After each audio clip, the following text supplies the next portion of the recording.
아무것도 안 하고 싶다. 이미 아무것도 안 하고 있지만 더 격렬하고 더 적극적으로 아무것도 안 하고 싶다. 인터넷에서 유행하다가 몇몇 광고에 쓰이기도 했고 책 제목에 활용하기도 했던 문장이죠. 그런데 지금 여러분은 어떠신가요? 안녕하세요. LPJ 마음건강 마이너스 코치 김태선입니다. 만약 지금 여러분이 무기력하거나 우울하거나 번아웃 혹은 인생 노잼 시기를 겪고 있다면 여러 원인이 있을 수 있는데요. 오늘은 그 중에서도 직장 생활에 초점을 맞춰 말씀드리려고 합니다. 사연을 함께 살펴볼까요? 어느 8년차 직장인의 사연입니다. 최고 학벌에 최고 학력이라는 화려한 스펙을 지닌 덕분에 입사 초기에는 수십 명 동기 중 에이스였어요. 실제로도 주위의 관심과 기대에 부응하기 위해 열심히 일했고요. 상사와 동료에게 인정받는 분위기 속에서 한동안 잘 생활했습니다. 그러다 몇 년 전, 꽤 괜찮은 남자 동기와 한 팀이 됐고 둘 다 맡은 일을 열심히 완수했어요. 그런데 팀장은 연말 평가에서 동기를 더 좋게 평가했습니다. 기분이 나빴지만 아직은 미래가 창창하다는 생각에 쉽게 마음을 정리할 수 있었어요. 재작년에는 자신보다 학력과 학벌이 훨씬 부족한 여자 후배와 한 팀이 됐습니다. 형편없는 스펙을 만회하기 위해서 후배는 주말도 밤낮도 없이 회사 일에 매진했어요. 후배의 업무 성과는 그리 높지 않았지만 상사들은 상대적으로 더 열심히 일하고 얼굴도 예쁜 후배에게 점수를 주는 눈치였습니다.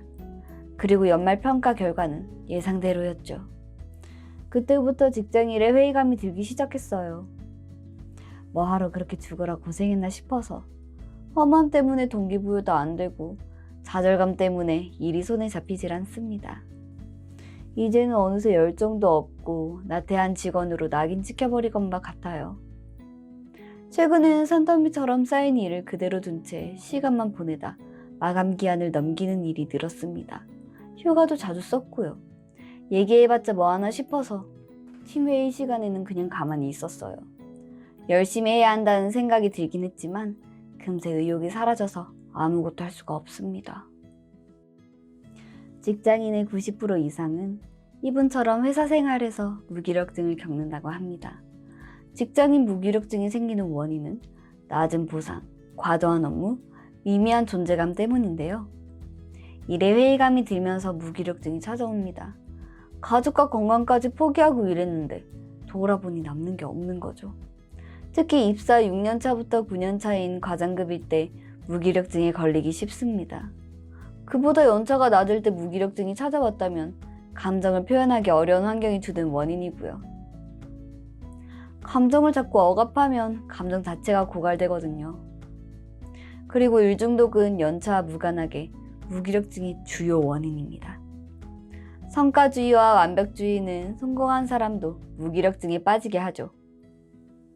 직장인 무기력증의 원인을 다시 정리해보면 낮은 보상, 과도한 업무, 미미한 존재감, 회의감, 감정억압, 일중독 등인데요. 직장인 무기력증도 결국 무기력증이잖아요. 좀 더 큰 범주인 무기력증은 어떨 때 생길까요? 먼저, 소진됐을 때 무기력증이 생깁니다. 소진은 다 타서 없어진 상태라는 뜻인데요. 번아웃 증후군의 번아웃이 우리말로 소진입니다. 일에 지나치게 집중하다가 갑자기 무기력해지고 회의를 느끼는 현상이에요. 사람은 일만 하며 살 수는 없으니까요. 이렇게 소진되면 감정 에너지가 바닥나고 그에 대한 보상으로 술, 도박, 섹스 등을 추구하는 쾌락 중독에 빠지기 쉽습니다. 스트레스 때문에 만성 피로, 우울, 불안, 수면 장애를 겪게 되고 면역력이 저하되어 고혈압, 당뇨, 암 같은 만성질환에 걸리기도 해요. 계속해서 거절당하거나 실패할 때도 무기력증이 생깁니다. 거절당하고 실패하는 경험을 반복하다 보면 학습된 무기력증에 빠져서 의미도 흥미도 다 잃게 돼요. 성공한 사람도 예외는 아닙니다. 성공한 사람은 조금만 실패해도 더 크게 좌절하니까요. 사회초년생 때 이렇게 학습된 무기력에 빠지면 업무 자체를 통제 불능 대상으로 인식해서 아예 시도조차 하지 않게 됩니다. 코끼리가 쇠사슬에 묶인 채로 자라면 나중에는 새끼줄에 묶여 있어도 거분거분한 것처럼요. 또 남이 원하는 대로 살거나 목표가 없어 의미를 찾지 못해도 무기력증이 생깁니다. 공허하고 허무하고 고립된 느낌을 자주 받게 되죠. 목표가 없는 비행기는 제자리만 맴돌다 결국 연료가 소진되어 추락하고 맙니다.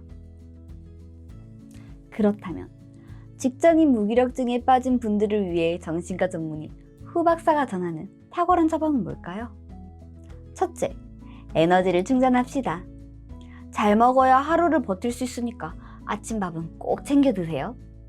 그리고 매일 1시간을 목표로 천천히 산책해 보세요. 꼭 땀을 흘릴 필요는 없어요. 그냥 천천히 걷기만 해도 그런 날이 쌓이다 보면 힘이 날 거예요. 오래 자고 일어나면 모든 게 새롭게 느껴지기도 하니까 잠도 실컷 주무시고요. 영화를 보며 엉엉 울거나 추억의 장소에 가거나 옛 친구를 만나서 감정도 채워주세요. 둘째, 자존감을 회복합시다. 거절당하거나 실패하는 경험을 반복하면 무기력증에 걸리기 쉽다고 말씀드렸는데요. 거절당하거나 실패해도 자존감을 지키는 데 도움이 되는 방법 하나 알려드릴게요. 거절당해도 담담하기 위해서는 분리기법을 쓸 수 있습니다. 눈을 감고 심호흡을 한 후 영화관 스크린을 떠올려 보세요. 그 스크린에 거절당하는 여러분의 모습을 상영하는 거예요. 거절당한 그 사람이 내가 아니고 거절당한 그 일이 아무것도 아닌 것처럼 느껴질 거예요. 실패해도 덤덤하기 위해서는 연합기법을 쓸 수 있습니다. 눈을 감고 심호흡을 한 후 가장 잘 나갔던 시절의 여러분을 떠올려 보세요. 그때의 기분을 그대로 몸에 담은 채 현재로 돌아오면 됩니다. 셋째, 의미를 부여합시다. 니체의 말처럼 살아야 할 이유를 아는 사람은 어떤 상황도 견딜 수 있습니다. 의미 치료의 창시자인 빅터 플랭클은 정신과 의사가 되어 열정적으로 환자를 돌보는 자신의 모습을 상상한 덕분에 죽음의 수용소에서도 살아남을 수 있었어요. 그러니 작은 일부터 집중해 보세요. 아무리 작은 일이라도 일단 성공하면 다른 일을 할 의욕이 생기거든요. 그러니 작은 일을 어제보다 나은 오늘을 만들어줄 수 있는 의미 있는 일입니다. 언뜻 보기에 하찮은 일도 미루지 않고 지금 해두면 오늘보다 나은 내일을 만들어줄 수 있는 의미 있는 날이고요. 물론 어떤 일을 할지 항상 선택할 수 있는 건 아닙니다. 하지만 그럴 때도 어떤 마음으로 일할지는 선택할 수 있어요. 어차피 할 거라면 좋게 생각하는 게 좋겠죠. 없는 것에 슬퍼하지 말고 있는 것에 기뻐하면서요. 오늘은 왠지 좋은 일이 생길 것 같다. 오늘은 무슨 일이든 할 수 있을 것 같다. 오늘은 어떤 일이 생기든 그 일에 감사한다. 이렇게 스스로에게 말해보면 어떨까요?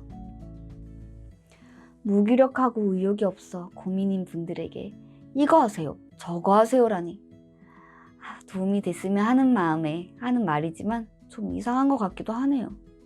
그래서 그나마 제일 쉬울 것 같은 조언도 준비했는데요.